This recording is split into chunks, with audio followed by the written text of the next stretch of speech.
Habakkuk. Chapter 1. A pronouncement that Habakkuk the prophet received in a vision. How long, O Jehovah, must I cry for help, but you do not hear? How long must I ask for help from violence, but you do not intervene? Why do you make me witness wrongdoing, and why do you tolerate oppression? Why are destruction and violence before me? And why do quarreling and conflict abound? So law is paralyzed, and justice is never carried out. For the wicked surround the righteous. That is why justice is perverted. Look among the nations and pay attention. Stare in amazement and be astounded, for something will happen in your days that you will not believe even if it is told to you. For here I am raising up the Chaldeans, the ruthless and impetuous nation. They sweep through vast stretches of the earth to seize homes not theirs. They are frightening and fearsome. They establish their own justice and authority. Their horses are swifter than leopards, and they are fiercer than wolves in the night. Their war horses gallop forward. Their horses come from far away. They swoop down like the eagle rushing to feed. All of them come bent on violence. The assembling of their faces is like the east wind, and they scoop up captives like sand. They scoff at kings and laugh at high officials. They laugh at every fortified place. They pile up a dirt ramp and capture it. Then they move forward like the wind and pass through. But they will become guilty because they credit their power to their God. Are you not from everlasting, O Jehovah? O my God, my Holy One, you do not die. O Jehovah, you appointed them to execute judgment. My rock, you established them for punishment. Your eyes are too pure to look on what is evil, and you cannot tolerate wickedness. Why then do you tolerate the treacherous and keep silent when a wicked man swallows up someone more righteous than he is? Why do you make man like the fish of the sea, like creeping things that have no ruler? All of these he hauls up with a fishhook. He catches them in his dragnet, and he gathers them in his fishing net. That is why he rejoices greatly. That is why he offers sacrifices to his dragnet, and makes sacrifices to his fishing net. For by them his portion is rich, and his food is choice. Will he then keep emptying out his dragnet? Will he go on slaughtering nations without compassion? Chapter 2. At my guard post I will keep standing, and I will station myself on the rampart. I will keep watch to see what he will speak by means of me and what I will reply when I am reproved.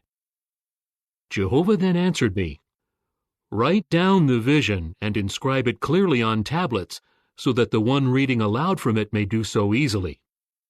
For the vision is yet for its appointed time, and it is rushing toward its end, and it will not lie. Even if it should delay, keep in expectation of it, for it will without fail come true. It will not be late. Look at the one who is proud. He is not upright within himself, but the righteous one will live by his faithfulness. Indeed, because the wine is treacherous, the arrogant man will not reach his goal. He makes his appetite as large as the grave. He is like death and cannot be satisfied. He keeps gathering all the nations and collecting for himself all the peoples. Will not all of these speak a proverb, an allusion, and riddles against him? They will say, Woe to him who accumulates what is not his, for how long, and who makes even greater his own debt. Will not your creditors rise up suddenly? They will wake up and violently shake you, and you will become something for them to plunder.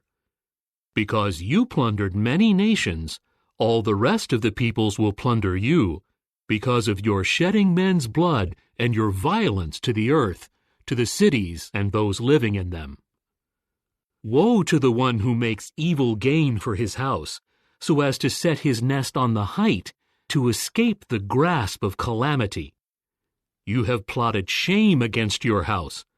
By wiping out many peoples, you sin against yourself. For a stone will cry out from the wall, and from the woodwork a rafter will answer it. Woe to the one who builds a city by bloodshed, and who establishes a town by unrighteousness. Look, is it not from Jehovah of armies that peoples will work hard to feed the fire, and that nations tire themselves out for nothing? For the earth will be filled with the knowledge of the glory of Jehovah as the waters cover the sea. Woe to the one who gives his companions something to drink, adding to it rage and anger, to make them drunk in order to look on their nakedness. You will be glutted with dishonor rather than glory. You too drink and expose your uncircumcised condition. The cup in the right hand of Jehovah will come around to you, and disgrace will cover over your glory. For the violence done to Lebanon will cover you, and the destruction that terrified the beasts will come upon you, because of your shedding men's blood, and your violence to the earth, to the cities and those living in them. Of what benefit is a carved image when its maker has carved it? Of what benefit is a metal statue and a teacher of lies, even though its maker trusts in it, making worthless gods that are speechless? Woe to the one who says to a piece of wood, "Awake," or to a speechless stone, "Wake up, instruct us." Look, it is overlaid in gold and silver, and there is no breath at all within it. But Jehovah is in his holy temple. Be silent before him, all the earth. Chapter 3. The Prayer of Habakkuk the Prophet in Dirges. O Jehovah, I have heard the report about you. I am in awe, O Jehovah, of your activity. In the midst of the years, bring it to life. In the midst of the years, make it known. May you remember to show mercy during the turmoil. God came from Teman, the Holy One from Mount Paran. His majesty covered the heavens. With his praise the earth was filled. His brightness was like the light. 2 rays flashed from his hand where his strength was hidden. Before him went pestilence, and burning fever followed at his feet. He stood still and shook the earth. With a look he made nations leap. The eternal mountains were smashed, and the ancient hills bowed down. The paths of long ago are his. I saw trouble in the tents of Cushan. The tent cloths of the land of Midian trembled. Is it against the rivers, O Jehovah? Is it against the rivers that your anger is burning? Or is your fury against the sea? For you rode on your horses, your chariots were victorious. Your bow is uncovered and ready. The rods are assigned with an oath. You split the earth with rivers. Mountains writhed in pain at the sight of you. A downpour of waters swept through. The deep roared with its voice. It lifted its hands high. Sun and moon stood still in their lofty abode. Your arrows went out like the light. The lightning of your spear was brilliant. You marched through the earth with indignation. You trampled the nations in anger. You went out for the salvation of your people, to save your anointed one. You crushed the leader of the house of the wicked. It was exposed from the foundation to the top. You pierced the head of his warriors with his own weapons when they stormed out to scatter me. They were overjoyed to devour an afflicted one in secret. Through the sea you trod with your horses, through the surging of vast waters. I heard, and I trembled within. At the sound, my lips quivered.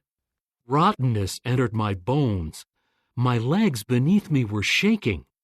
But I quietly wait for the day of distress, for it is coming upon the people who attack us. Although the fig tree may not blossom, and there may be no fruit on the vines, although the olive crop may fail, and the fields may produce no food, although the flock may disappear from the pen, and there may be no cattle in the stalls, yet as for me, I will exult in Jehovah. I will be joyful in the God of my salvation. The sovereign Lord Jehovah is my strength. He will make my feet like those of a deer, and cause me to tread on high places. To the director, with my stringed instruments.